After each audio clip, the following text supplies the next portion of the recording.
Assalamualaikum warahmatullahi wabarakatuh. Halo adik-adik Mintika Jombang, gimana nih kabarnya? Oke, dalam video kali ini Bu Betty akan mencoba untuk menyampaikan dan menjelaskan materi dalam bentuk video ya. Oke, sebelum kita belajar, kita doa dulu ya bersama-sama. Bismillahirrohmanirrohim. Robbi zidni ilman warzuqni fahman. Oke, nah sekarang kita akan masuk ke bab 4 ya. Jadi bab 4 materi kita hari ini adalah judulnya garis dan hubungan antar garis. Oke, yuk kita mulai. Oke, jadi materi yang pertama ini adalah tentang garis. Nah, sebelum kita membahas tentang garis, kita harus mengerti dulu beberapa hal mengenai garis. Jadi yang pertama adalah titik. Nah, titik memiliki arti yaitu sesuatu yang mempunyai kedudukan. Jelas ya? Jadi kayak gitu artinya titik itu. Terus titik itu juga bisa dilambangkan dengan noktah. Nah, noktah itu adalah sebuah titik kecil ya. Titik juga boleh diberi nama dengan huruf kapital atau huruf besar ya. Jadi seperti A, B, C, D, E, F, atau misal kamu mau coba huruf yang lain nggak apa-apa, X, Y, Z boleh, tapi hurufnya harus besar. Itu harus diingat benar-benar ya. Nah, kemudian tentang garis. Nah, garis adalah sebuah kumpulan titik-titik. Nah, jadi titik-titik kalau digabung itu menjadi sebuah garis.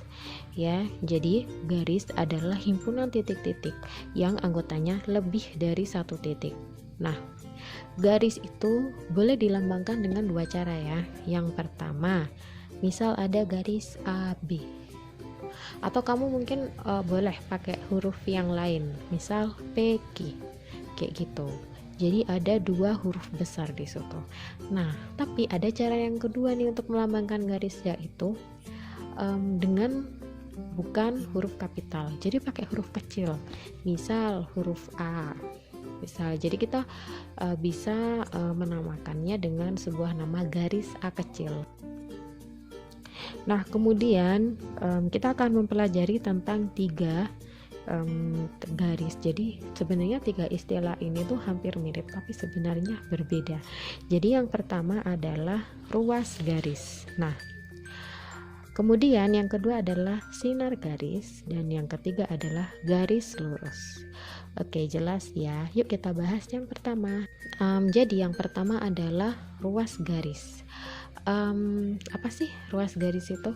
Nah, ruas garis itu boleh dinamakan atau dikasih nama lain, atau istilah lainnya adalah segmen garis.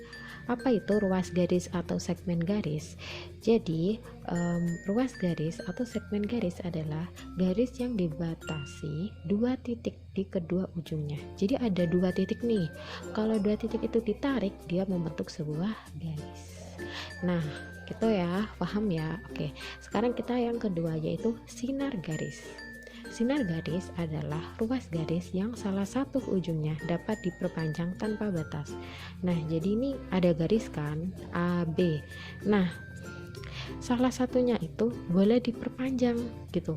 Jadi B-nya ini boleh kamu tarik terus sampai buku kamu nih, misal kamu membuat garis di buku sampai buku kamu nggak muat gitu, nggak apa-apa gitu, kamu tarik terus.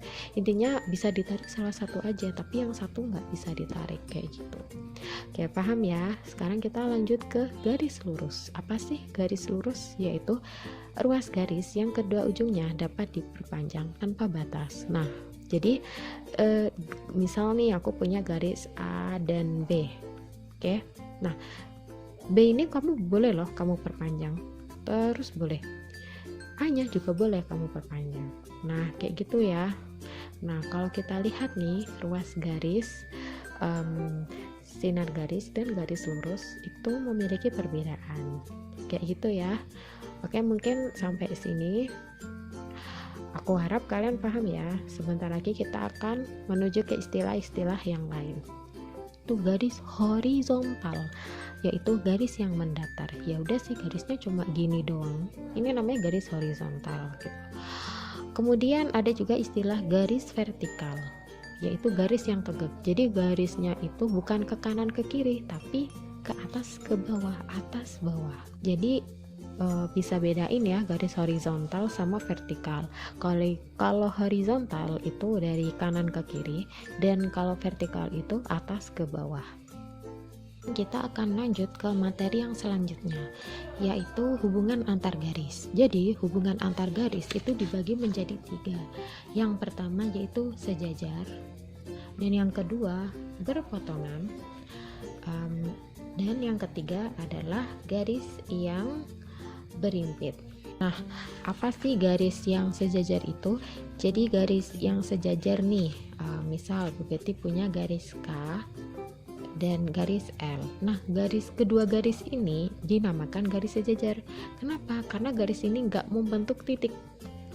Ya, jadi dia tuh letaknya sama sejajar gitu.